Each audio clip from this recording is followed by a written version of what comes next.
Bonjour à tous, merci d'être là et d'être venus nous écouter. Sans plus attendre, nous allons commencer. Vous tous qui êtes ici sur cette estrade, vous avez été confrontés ou vous êtes confrontés au monde de la prostitution. Est-ce qu'en quelques mots, chacun peut revenir un peu sur son parcours? Quand je dis quelques mots, c'est vraiment quelques mots. Gilles Badin, vous êtes directeur opérationnel du pôle prostitution depuis 6 ans. En quoi consiste ce pôle? Quelles sont les tâches que vous avez, les équipes avec lesquelles vous travaillez? Bonsoir. Le pôle prostitution, c'est une des 2 jambes de l'association Captifs La Libération. On a un pôle précarité et puis on a un pôle prostitution. Le pôle prostitution, il est constitué de 3 antennes réparties dans Paris. Et chacune d'entre elles a la mission d'aller à la rencontre des personnes en situation de prostitution. Donc on a un pôle qui va à la rencontre des personnes, le pôle Lazare, l'antenne Lazare qui va à la rencontre des personnes en situation de prostitution dans le bois de Boulogne. L'antenne Saint-Rita, dont Happy fait partie, qui va à la rencontre des personnes dans le bois de Vincennes et sur les Maréchaux Nord, et également à Châteaurouge. Et on a une antenne au Halles qui va rencontrer les personnes en situation de prostitution autour de Strasbourg-Saint-Denis. Ça représente une 20aine de salariés et 150 bénévoles. Et nous allons à la rencontre de... En fait, nous connaissons personnellement 400 personnes, qu'elles soient hommes, qu'elles soient femmes ou qu'elles soient personnes trans. Nous connaissons personnellement 400 personnes par leur prénom. Merci. Geneviève Collat, vous avez créé, vous coordonnez pour le Secours catholique Caritas France le collectif Ensemble contre la traite des êtres humains. En quoi consiste-t-il? Quelles sont vos missions? Alors le collectif Ensemble contre la traite des êtres humains, en fait, est un grand groupement d'un certain nombre d'associations qui travaillent sur toutes les formes d'exploitation. Exploitation sexuelle, mais aussi exploitation au travail, contrainte à commettre des délits, obligation à mendier, mariage forcé, énormément, en fait, finalement, de formes d'exploitation. Nous faisons un travail de prévention, de sensibilisation du grand public, mais aussi un travail de plaidoyer pour faire changer les lois ou les faire appliquer, un travail aussi de mise en réseau au niveau national et international, parce que ce sujet de la traite des êtres humains, on l'a vu, nous amène à voyager aussi dans l'espace. Vous êtes aussi par ailleurs membre de la Commission nationale consultative des droits de l'homme. En quoi c'est un acteur dans ce domaine-là ? Eh bien, en fait, la CNCDH est donc le rapporteur national auprès des institutions internationales sur la question de la traite des êtres humains. Et donc, à ce titre-là, il peut faire interpeller le gouvernement par rapport aux engagements qui ont été pris au niveau international et qui ne sont pas toujours tenus. Il permet aussi d'évaluer le plan national mis en place par le gouvernement. Mathieu Villemot, vous êtes théologien, vous êtes professeur de la faculté Notre-Dame au Collège des Bernardins. Vous allez nous apporter un regard un peu plus philosophique, mais pas forcément détaché du terrain, n'est-ce pas ? Tout à fait. Donc oui, je suis prêtre du diocèse de Paris, philosophe, non pas théologien. C'est la soirée des corrections. Pendant 10 ans, j'ai été vicaire à Saint-Honoré-des-Laux, donc j'ai accompagné l'accueil Lazare, et avec celui qui n'était pas encore votre président, et beaucoup d'autres, dont plusieurs sont là ce soir, nous avons tourné en prostitution au bois de Boulogne et pendant un temps plus court autour de la place de l'Étoile. Et comme en France, s'attribuer un titre qu'on n'a pas, c'est un délit, je signale que je ne suis plus co-directeur du département de recherche depuis presque 1 an maintenant. Voilà, merci. Yves Selle, quant à vous, vous êtes président de la Fondation Selle. Quelle est son action? Quel est son mode opératoire? Bonjour à tous. La Fondation Selle a été créée en 1999 et à une époque où les informations sur la prostitution n'existaient quasiment pas. Donc, sachant qu'il existait déjà des associations qui venaient en aide aux personnes prostituées, nous avons constitué un centre d'information. Bon, et la devise actuelle de la Fondation Selle, c'est connaître, comprendre et combattre l'exploitation sexuelle.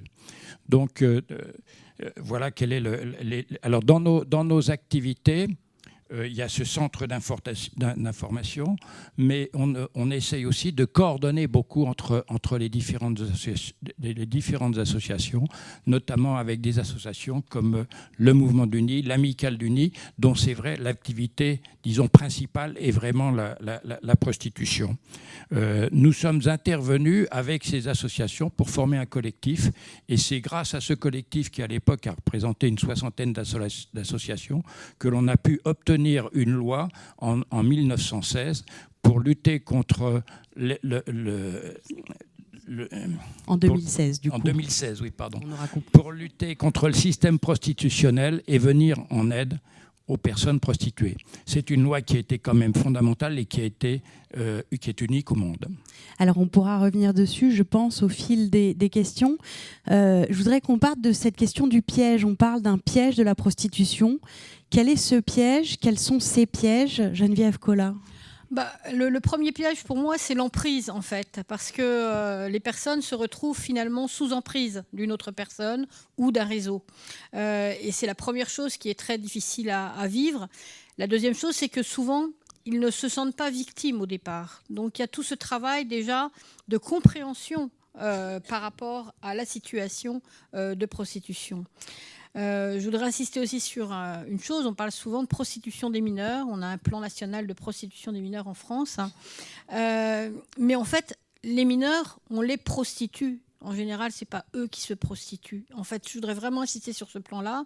C'est-à-dire qu'il faut être très, très, très au fait de la question de la position de victime que peuvent avoir ces personnes, qui, encore une fois, ne le sentent pas vraiment eux-mêmes et pour qui le premier enjeu va être de rentrer en contact pour pouvoir échanger avec ces personnes et montrer comment s'en sortir. Ce qui revient souvent dans le travail des associations, c'est de souligner qu'on a l'impression que tout ça se passe loin. Le très beau témoignage d'Api nous a montré combien, et a insisté sur le fait que ça se passe ici, dans les rues de Paris. Effectivement, ce piège, il est juste là, dans nos rues. Il est dans nos rues, mais il est aussi, et de plus en plus, je dirais, dans nos universités, dans certains lycées. Il est aussi dans d'autres lieux et je pense que ça se développe. Il est aussi aujourd'hui beaucoup à travers Internet, un peu partout, et de façon beaucoup plus cachée qu'il ne l'était il y a quelques temps. Donc il faut aujourd'hui que la lutte contre la forme d'exploitation en termes d'exploitation sexuelle que représente la prostitution puisse être travaillée aussi avec ces nouveaux défis qui s'offrent à nous. Yves Selle, quels sont les chiffres autour de la prostitution ? Actuellement, on estime que déjà depuis quelque temps qu'il y a en France environ 40 000 personnes prostituées. C'est quand même un chiffre très important. Et on peut penser qu'avec Internet et toutes les possibilités de trouver sur les sites une personne prostituée et je dirais l'acheter, ce chiffre n'a fait qu'augmenter. D'autant que maintenant, la prostitution, il reste une prostitution de rue, mais elle est relativement faible. Elle est de l'ordre de 20%. Il y a 80% de prostitution qui se produit dans les hôtels ou dans les locations telles que Airbnb. Quels sont les schémas du piège ? Y a-t-il un mode opératoire ? Alors, je pense qu'on peut trouver le mode opératoire. Ce sont les proxénètes qui le montent. Bon, qu'est-ce qu'ils proposent, les proxénètes ? Ils proposent la liberté, l'argent et le plaisir. Bon, la liberté, c'est ce que la liberté. Bon, ils enferment la personne prostituée dans un hôtel ou dans un Airbnb. L'argent, les personnes prostituées ont vraiment le minimum vital pour vivre. Elles ne peuvent pas s'en sortir toutes seules parce que le proxénète lui pompe tout l'argent. Il y a 90% des personnes en situation de prostitution qui n'ont pas de quoi vivre, qui sont au minimum vital de vivre, alors que certains pensent qu'elles gagnent beaucoup d'argent, ce qui est complètement invraisemblable.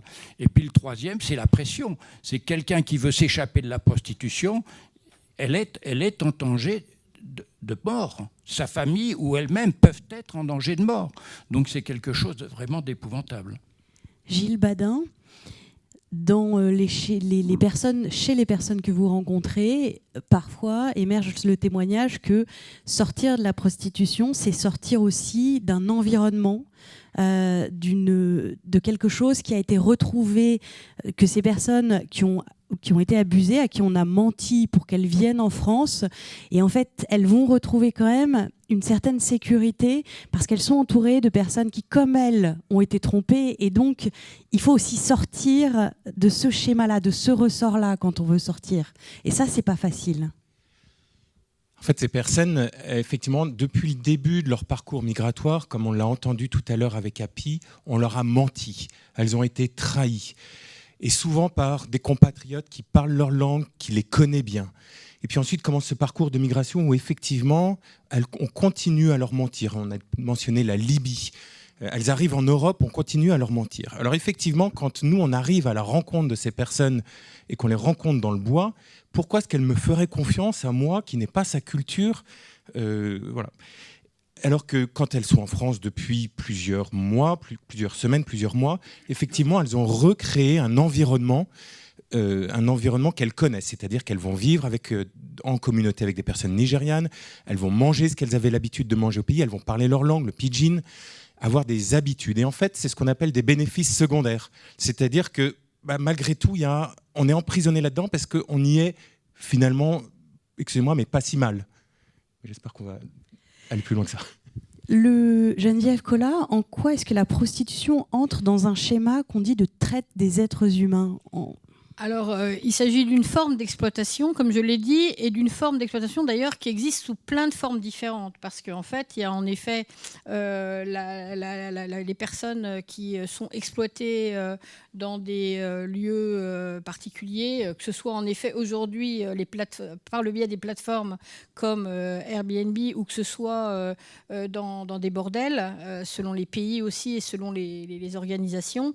Mais c'est aussi en fait d'autres formes du style de l'utilisation des personnes ensuite pour la pornographie par exemple. C'est toujours très vrai en particulier pour les enfants, mais aussi pour les adultes.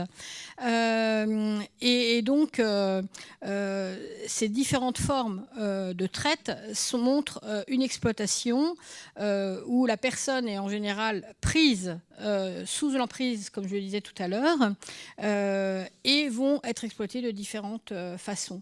Et ce qui est important à dire aussi, c'est que très souvent, il y a plusieurs formes d'exploitation et des personnes qui se retrouvent finalement dans la prostitution alors qu'au départ elles étaient contraintes à voler ou contraintes à mendier et puis ou alors contraintes même dans des trafics de drogue et puis en fait on se rend compte que finalement le trafic de drogue, il faut avoir la matière pour pouvoir le faire, tandis que le trafic d'êtres humains, il suffit d'avoir la personne et donc il n'y a pas besoin, du coup il n'y a plus besoin de cette matière. Donc c'est encore plus facile d'une certaine manière.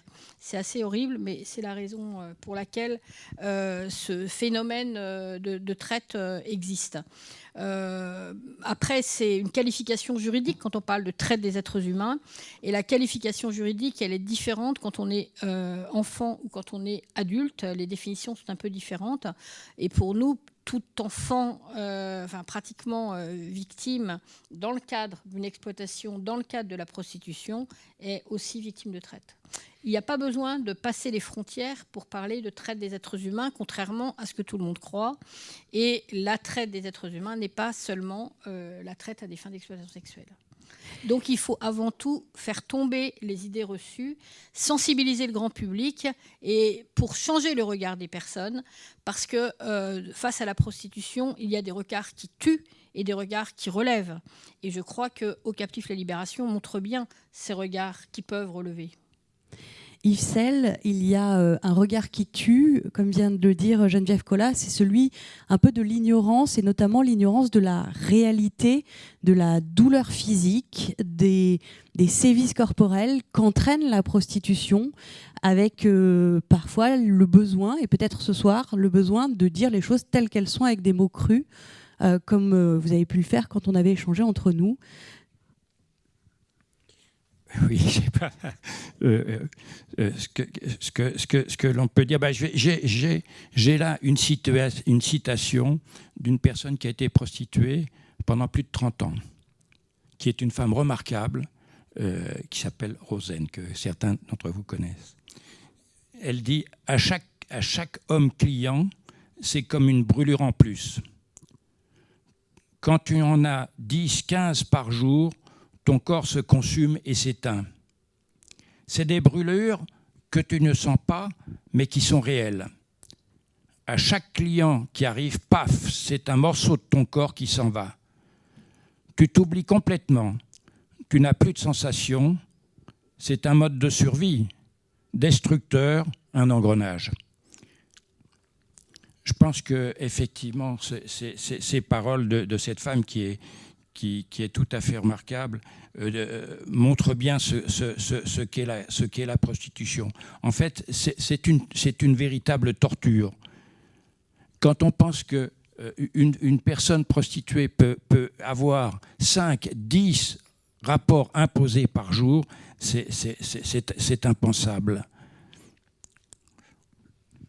Est-ce que dans cette situation de la société aujourd'hui face à la prostitution, ce genre de témoignage, le témoignage d'Api, c'est quelque chose qui est difficile à entendre, quelque chose que la société ne veut pas entendre, savoir le parcours de ces femmes, entendre et, entre guillemets, les humaniser? Est-ce que la société, par moment, ne les déshumanise pas parce que c'est plus facile ? D'abord, pour pouvoir témoigner, il faut être très courageux. Je pense que le témoignage qui nous a été donné tout à l'heure est vraiment un exemple de courage. Et il y en a très très peu de personnes prostituées qui osent parler, parce qu'elles en parler est tellement violent que c'est pas possible. Donc les témoignages sont très très rares de personnes prostituées. Et celles qui ont réussi à s'en échapper, elles n'ont qu'une envie, c'est de ne plus y penser. Là, il y a un vrai effort de la société, comme ça a été fait dans certaines situations, pour que les personnes qui ont vécu dans la prostitution puissent en parler, qu'elles soient considérées. C'est quelque chose qui est très difficile. Et puis cette question de la parole, elle est très importante parce qu'aujourd'hui, pour obtenir réparation dans le cadre d'un tribunal, on voit la difficulté qu'il y a de pouvoir accompagner des personnes victimes pour qu'elles témoignent.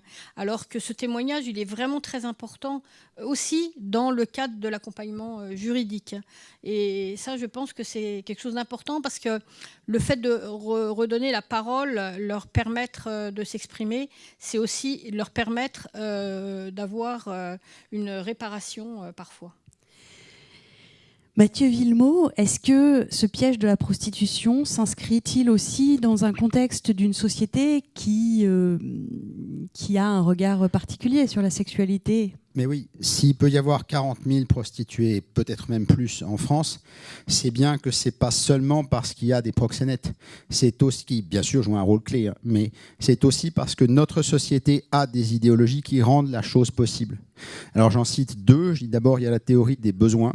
Je vous donne juste une anecdote. À Saint-Honoré-des-Laux, un couple très engagé dans la Manif pour tous apprend que je prépare un livre où je condamne la prostitution. Et madame, en présence de monsieur, me dit « Tu ne peux pas être contre la prostitution. Les hommes ont des besoins. » Deuxième anecdote, un confrère me dit, en présence d'une dame catée, comme on dit, que les prêtres pédophiles n'ont qu'à aller voir les prostituées, ça ira beaucoup mieux. Ce qui oublie un peu vite qu'il y a des prostituées mineures, que c'est donc ces prostituées-là qui vont voir les prêtres pédophiles. Donc ce genre de raisonnement, tenu par des catholiques pratiquants et des prêtres, entre autres bien sûr, fait que la prostitution est possible. La deuxième chose, c'est que nous sommes dans une société de financiarisation généralisée. Tout s'achète et se vend. Et ces logiques-là sont entrées dans le domaine de la vie sexuelle. Je vous cite deux auteurs. Un certain monsieur Scarpetta, qui parle de l'illusion d'une naïveté confondante selon laquelle il pourrait exister quelque part des femmes qu'on ne paye pas. Donc, mesdames, quand votre mari tout à l'heure vous emmènera au restaurant rue des Écoles, il vous prostituera. C'est ça que dit Scarpetta. Et par ailleurs, Philippe Cobert dit « Le ou la prostituée ne fait qu'assumer le rapport d'argent, tapis sous n'importe quel rapport sexuel. Tout se vend, tout s'achète. » Donc si on n'est plus capable de penser la gratuité, à laquelle par exemple Benoît XVI nous a invités avec force dans son encyclique sociale, eh bien on ouvre la porte très officiellement. Ce sont deux auteurs qui sont pour la légalisation de la prostitution. On ouvre la porte très officiellement à la prostitution. Et tant qu'on tolérera ce genre de raisonnement, eh bien, il y aura des Happy. Il y aura des Nigérianes, amenées de force, avec tout ce que Happy nous a témoigné, avec tout ce qu'elle n'a pas souhaité nous témoigner, et qu'on peut deviner. Et nous en serons responsables, parce que nous laisserons ces discours-là circuler parmi nous. Geneviève Collat, quand vous avez créé le collectif Ensemble contre la traite des êtres humains, c'était à la demande de partenaires internationaux qui s'étonnaient que la France ne soit pas particulièrement engagée sur cette question. Tout à fait. En fait, il y a une vingtaine d'années, je travaillais donc au Secours catholique sur les projets européens. Et en fait, j'ai eu beaucoup l'occasion de rencontrer des partenaires en Ukraine, en Russie, au Kosovo, en Albanie et dans les pays d'Europe de l'Est, qui avaient les uns des lieux d'accueil pour les personnes prostituées, des autres des campagnes de sensibilisation pour sensibiliser les jeunes qui voulaient partir à l'étranger et les éviter de tomber dans la traite. Donc, en fait, avec ces partenaires, je visitais donc des lieux d'accueil, des lieux où ils faisaient de la sensibilisation dans des écoles, mais aussi auprès de médecins. Voilà, des choses en France. On n'en entendait pas parler, très peu. Il y avait quelques associations qui faisaient déjà du travail. Et en fait, c'est ce qui nous a donné l'idée, à partir du travail avec le mouvement du Nid, l'Amicale du Nid, puis au Captif un peu plus tard, et puis aussi la Fondation Cell et d'autres, de se dire il faudrait voir un peu plus en France qu'est-ce qui se passe et comment faire monter le sujet pour pouvoir mieux y répondre. Et en fait, on a profité du moment où la convention du Conseil de l'Europe contre la traite des êtres humains était écrite pour participer à cette écriture en tant que réseau Caritas avec le Conseil de l'Europe. Et à ce moment-là, c'est là que nos partenaires nous interpellaient en disant on ne peut pas regarder la chose que vue de nos pays, mais il faut aussi la voir vue de vos pays qui accueillaient des personnes prostituées. Et c'est comme ça, en fait, qu'en France, on s'est dit on va créer un collectif pour travailler tous main dans la main, que l'on s'occupe plus d'enfants, d'adultes, de personnes à la rue ou d'autres types de publics. Gilles. Si je peux me permettre, il y a depuis longtemps, il y a beaucoup de dénégations en France sur la prostitution. Pendant les associations, dont les Captifs, si ma mémoire est bonne, ont signalé que les débats avant la nouvelle loi n'en parlaient que des femmes. Hommes, trans, mineurs, qu'on n'ait pas jamais vu. On a parlé à l'Assemblée nationale que des femmes. Bon, donc première dénégation. Autre dénégation, elle est plus ancienne, mais c'est pour moi un honneur de le dire. Vous avez entendu, comme moi, qu'à la bataille de Dien Bien Phu, pendant la guerre d'Indochine, il n'y avait qu'une femme, Geneviève de Galard, qui, grâce à ça, est morte avec une batterie de décorations qu'elle méritait amplement. Elle a protesté contre ça. Elle n'était pas la seule femme. Il y avait plusieurs bordels militaires de campagne, c'était leur dénomination légale, dont les femmes avaient rang de combattantes du CEFO, du comité et du corps expéditionnaire français en Extrême-Orient. Elles ont toutes été assassinées par le Viet Minh quand le camp est tombé, et personne n'en dit jamais rien. Elles sont tombées, je vous laisse la parole tout de suite après, elles sont tombées comme des paras de Bijar. Gilles Badin, quand vous parlez de ce que vous faites, est-ce que c'est bien reçu? Est-ce qu'on comprend votre démarche, votre travail, tout simplement? Ou est-ce qu'on vous regarde avec des grands yeux parfois? J'ai le souvenir du téléphone qui sonne un soir tard et au bout du fil, une femme qui me dit à quoi vous servez? Cette femme déposait ses enfants assez régulièrement dans le bois de Boulogne, au tir au pigeon, je ne sais jamais.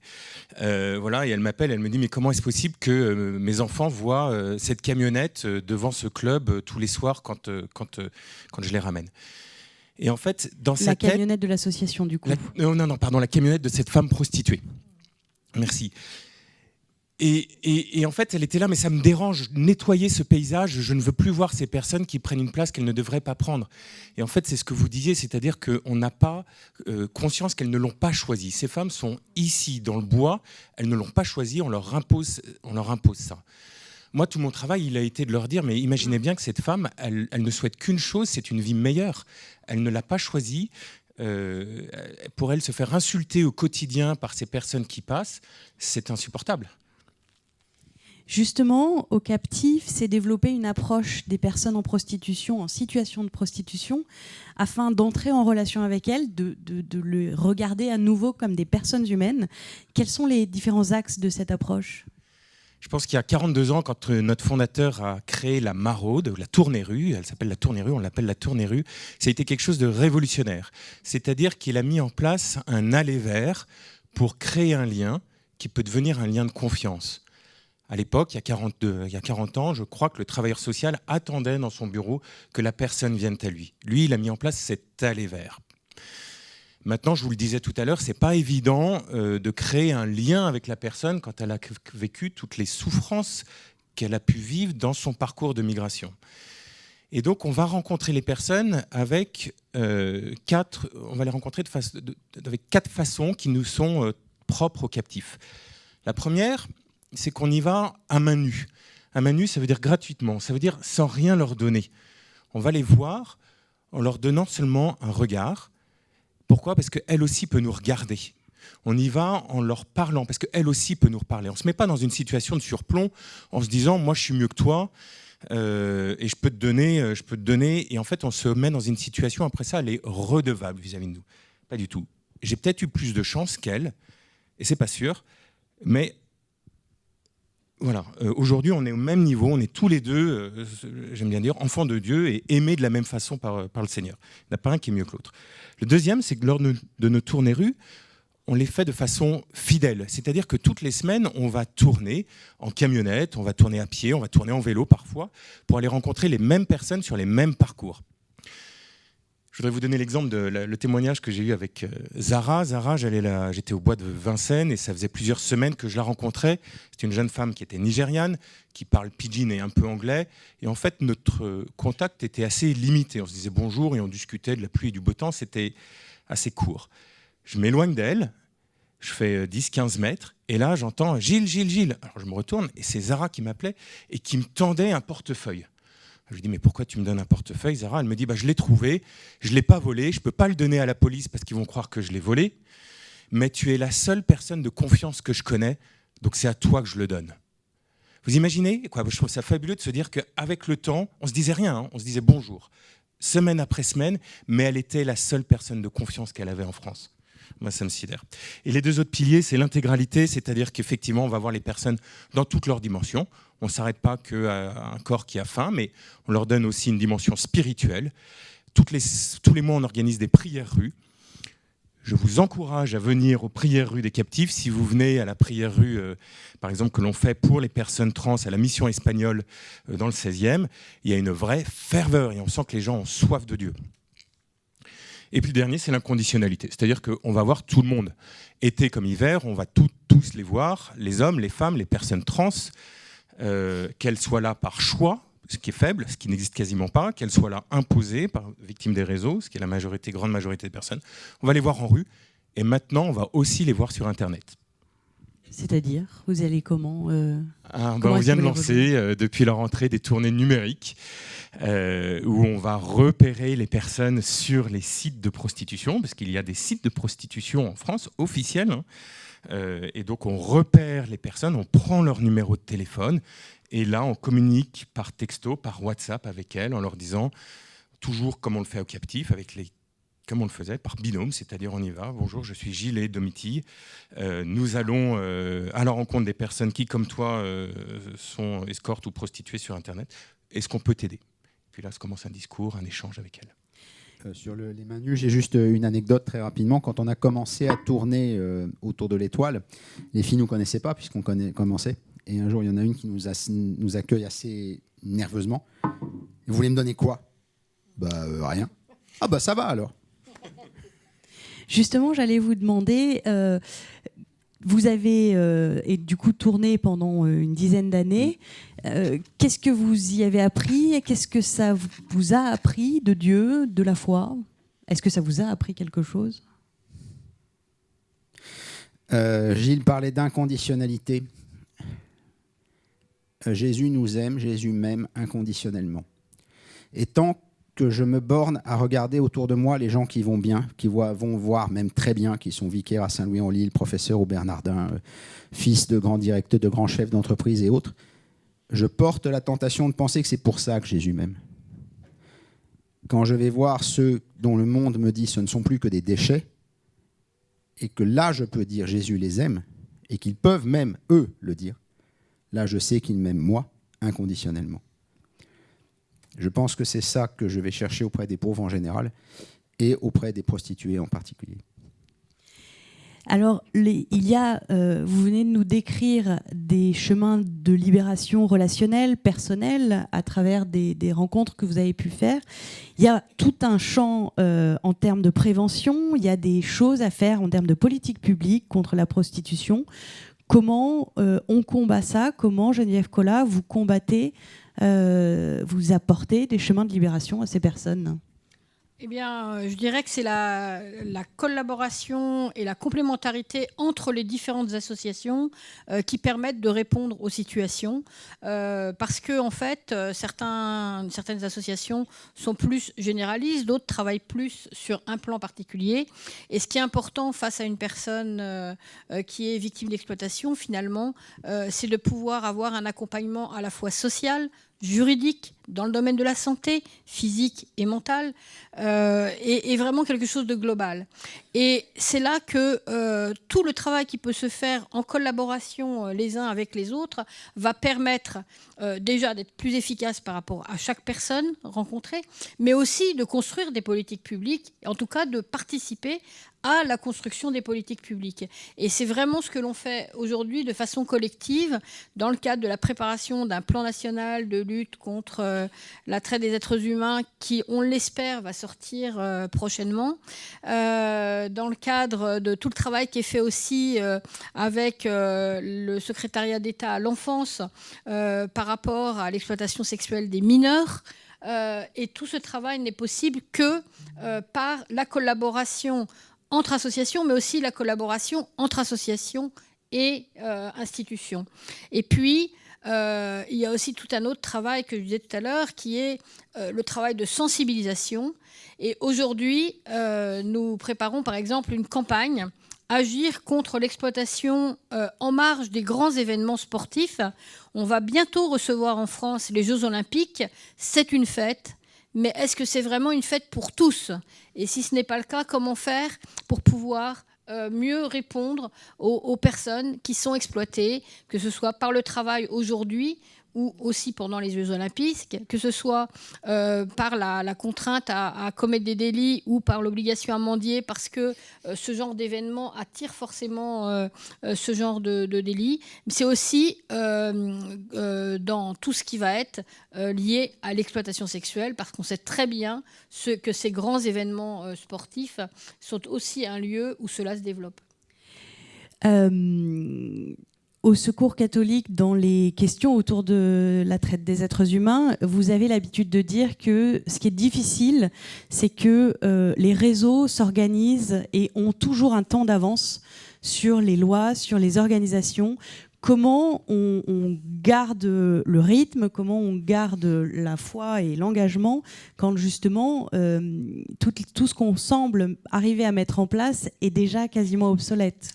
Eh ben, il faut innover et ce que vient de nous expliquer Gilles sur la question des maraudes numériques, par exemple, ça fait partie des éléments aujourd'hui pour pouvoir essayer de capter à l'origine sur Internet déjà ce qui pourrait être transformé en autre chose que de l'exploitation.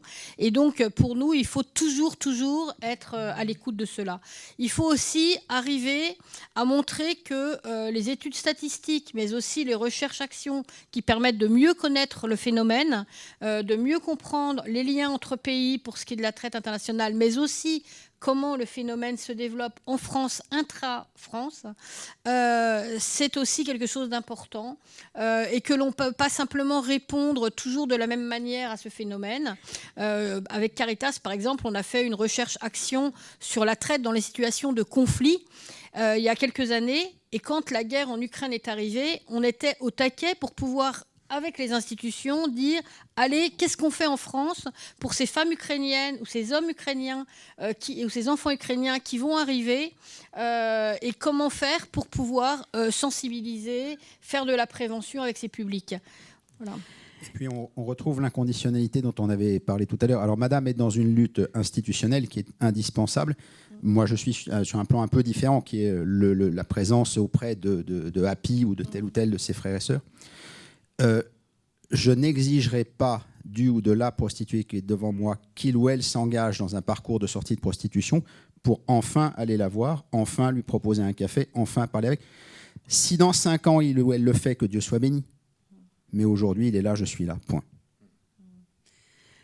Yves Selle, vous disiez qu'il y avait une loi aujourd'hui en France. Quelle est-elle? Quels sont les contours? Alors, avant de parler de la loi, ce qu'on peut dire quand même, c'est que la prostitution, c'est un énorme marché.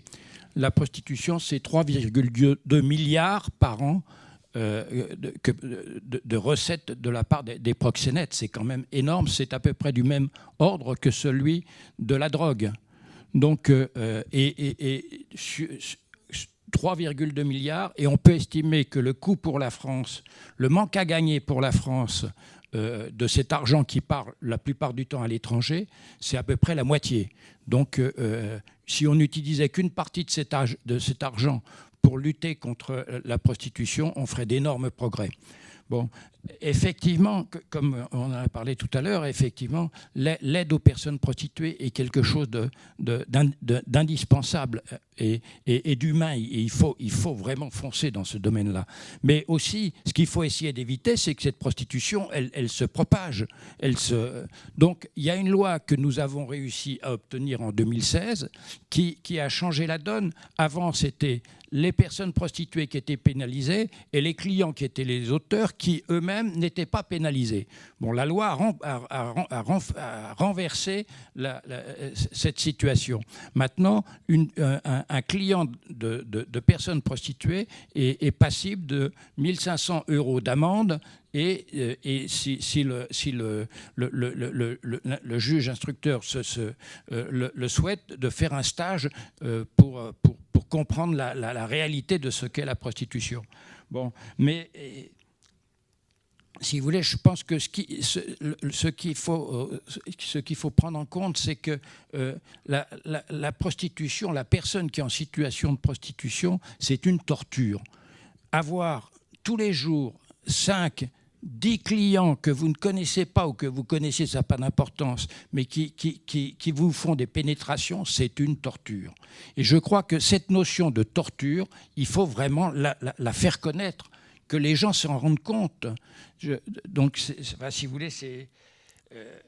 sur le combat institutionnel, voilà. Sur la loi. Bon...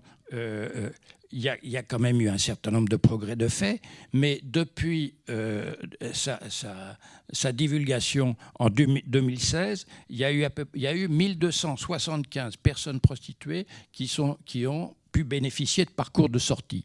C'est peu, mais c'est déjà toujours ça. Bon, ça devrait être... On pourrait faire beaucoup mieux si l'État avait pris des engagements, si l'État avait vraiment voulu appliquer la loi. Le problème, c'est que la loi a été divulguée juste avant le changement de gouvernement, et le nouveau gouvernement s'est mis d'autres occupations et n'a pas voulu travailler sur ce domaine-là. La loi, elle est mise en place, en principe, par les préfets. Ce sont les préfets qui doivent faire une enquête dans leur département pour savoir quels sont les lieux de prostitution, combien quelle est la situation de la prostitution dans leur département. Et à partir de là, ils doivent prendre des dispositions. Il y a une commission qui est réunie, qui doit se réunir pour accepter les parcours de sortie et pour accepter un certain nombre de parcours de sortie. Malheureusement, il y a très peu de parcours de sortie qui sont acceptés. Il y en a eu 1275 depuis la promulgation de la loi, ce qui est quand même très faible. Alors justement, Gilles Badin,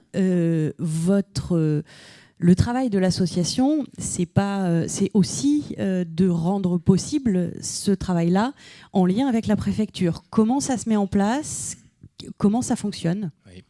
Alors les parcours de sortie de prostitution, on les appelle les PSP, c'est un engagement de 3 personnes, j'ai envie de vous dire. C'est d'abord l'engagement de la personne en situation de prostitution de s'engager à sortir de la prostitution, avec toute la difficulté que ça peut représenter avec le réseau qui est derrière. C'est un engagement aussi de la préfecture qui aide la personne en lui donnant des papiers provisoires pour 2 ans et puis une aide financière pour s'insérer qui est censée compenser le manque à gagner de la prostitution. L'État donne 300 €, un peu plus de 300 € par personne par mois. Il reste difficile de vivre à Paris avec 330 € par mois. Et à côté de ça, la 3e personne qui s'engage chez nous, l'association, en l'occurrence au captif La Libération, là, et on s'engage à trouver un hébergement pour la personne et un travail. Et on a 2 ans pour faire ça, pour accompagner la personne vers une insertion professionnelle. Alors, les uns comme les autres, vous m'avez dit à un moment donné que on peut tous faire quelque chose dans ce combat contre la prostitution. Alors, Gilles Badin, c'est assez simple, rejoindre Léo Captif La Libération. Je pense que c'est la première chose que vous proposeriez de faire. Mais est-ce que les uns et les autres, on pourrait revenir sur... Voilà, là, aujourd'hui, on ne peut pas tous être au niveau d'engagement que vous avez les uns et les autres ou que vous avez eu. Qu'est-ce qu'on peut faire, nous, chacun chez soi ou chacun autour de soi ? À mon échelle, qui est biaisée, je n'étais que... Je peux vous dire... Donc, il y avait les salariés, il y avait les bénévoles. Certains tournaient, certains restaient à la permanence. Des paroissiens venaient nous aider aux prières rues, soit pour monter la prière, soit pour organiser le repas. Ensuite, c'est créé la chaîne de prière. Enfin, je sais pas, vous avez donné un autre nom tout à l'heure. Mais vous voyez de quoi je parle ? Rue. Non, le réseau prière, voilà. Donc, il y a des gens qui ne font, entre guillemets, rien d'autre que d'être chez eux à prier pour ça. C'est vis-à-vis de la prostitution, à peu près tout ce que je fais partie de ce réseau prière. Donc voilà, déjà, à ma toute petite échelle, je viens de vous nommer 7 ou 8 postes. Parce qu'il y a un point qui est capital, qui est vrai pour la prostitution, mais pour tous les services de grande pauvreté, l'hôpital, les personnes âgées, etc.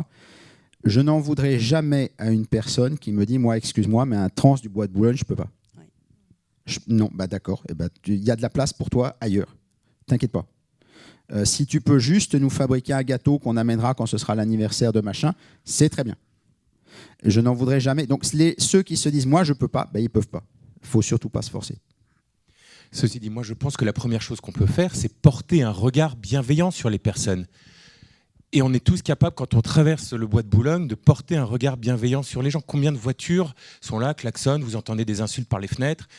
Non, ça reste des personnes, ça reste des gens aimables, ça reste des personnes en fait. Ce sont des gens qui sont aimables, ce sont des gens qui sont capables d'aimer et ce sont des gens qui souffrent aussi, mais comme nous. En fait, à partir du moment où on se dit que ce sont des gens comme nous, voilà. Moi, je me dis, quand on traverse le Bois de Boulogne ou le Bois de Vincennes sans connaître, ça fait peur. Oui, l'étranger fait peur, la personne qu'on ne connaît pas fait peur. Mais venez à notre place au captif, on les rencontre, on les connaît, on connaît leurs prénoms, on connaît leurs histoires de vie. Il n'y a personne qui nous fait peur. On va tourner la nuit à minuit sur les maréchaux nord, on connaît tout le monde et on n'a pas peur parce que tout le monde nous connaît. Moi, je voudrais aussi insister sur le fait que chacun d'entre nous, en fait, on a une place différente. Alors, évidemment, nous, on est des associations, je dirais, plus ou moins spécialisées qui luttent sur le sujet. Donc, c'est facile. Mais qu'on soit médecin, qu'on soit éducateur, qu'on soit professeur, que quel que soit le métier que l'on a, ou quel que soit l'engagement associatif que l'on a, on rencontre des personnes. Et je pense que ce regard bienveillant dont tu parles, il doit être porté et il doit permettre de repérer des personnes qui sont victimes, qui sont exploitées. Et au lieu de tourner le regard, ce qu'il faut, c'est essayer de regarder en face la situation et puis d'orienter les personnes vers des lieux qui vont être plus spécialisés, qui vont pouvoir prendre en charge la question autrement. Mais je pense que le premier pas, il est à faire par chacun d'entre nous. Et je pense que moi, j'ai été confrontée aussi à des enfants, justement, victimes d'exploitation, rentrés dans la prostitution très jeunes, 14 ans parfois, en tant qu'administrateur ad hoc, donc en accompagnant des enfants victimes au quotidien au regard de la justice. Je pense que ça permet vraiment de mieux comprendre cette situation et de mieux s'engager quand on voit des jeunes de 14 ans qui simplement au départ ont fait une fugue, qui ne sont pas forcément que des gens au départ vivant dans des milieux de pauvreté, mais dont les parents, les familles se sont éclatés et qui se sont retrouvés complètement perdus à cause de ça. Vous aviez une rencontre marquante, il y avait une personne particulièrement que vous avez accompagnée récemment qui vous avait marqué, Malika. Oui, je pensais à Malika, je vous disais quand on a préparé ici. Malika, en fait, elle avait 14 ans, elle a fait une fugue.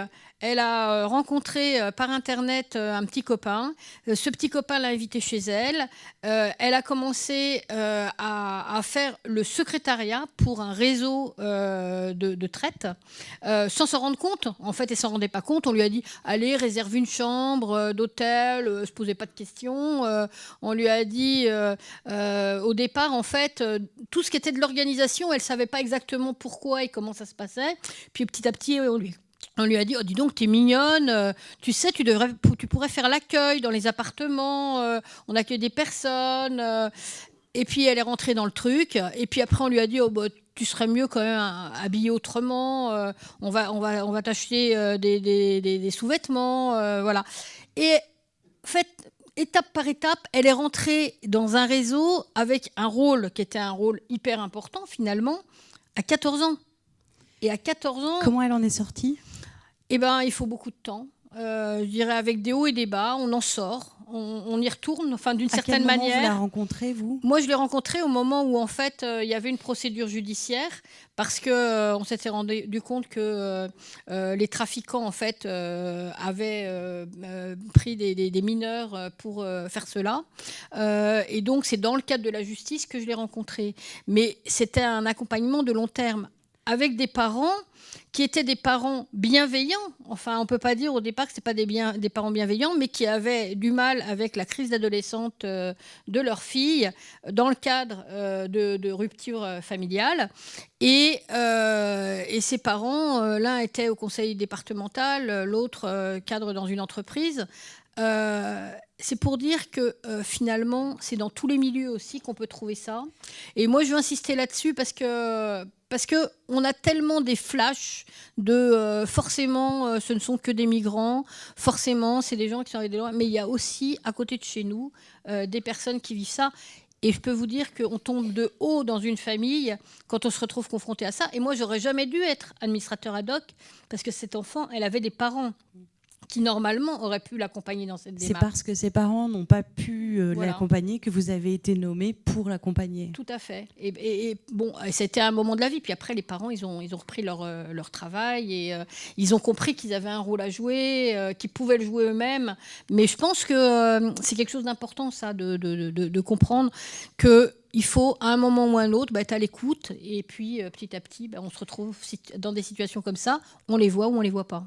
Yves Selle, qu'est-ce qu'on peut faire chacun Je crois que la première chose, c'est d'essayer de s'informer. Hein.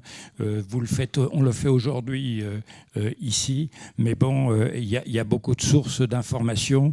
Nous, plusieurs associations, on a établi un rapport FAC sur la prostitution en France, qui a été un des tout premiers rapports sur les parcours de sortie. Bon, il y a le langage aussi. Quand on parle de la prostitution, il faut faire attention aux termes. Il faut parler de personnes prostituées, de victimes, de survivantes. Les clients, il ne faut pas parler de clients. On peut dire des clients agresseurs, voire même, si on veut être juste, il faudrait dire clients violeurs. Quand on aborde ce sujet de la prostitution avec des amis, il faut dire que c'est une torture. La prostitution est une torture, que l'acte sexuel est interdit, que l'achat d'actes sexuels est interdit en France.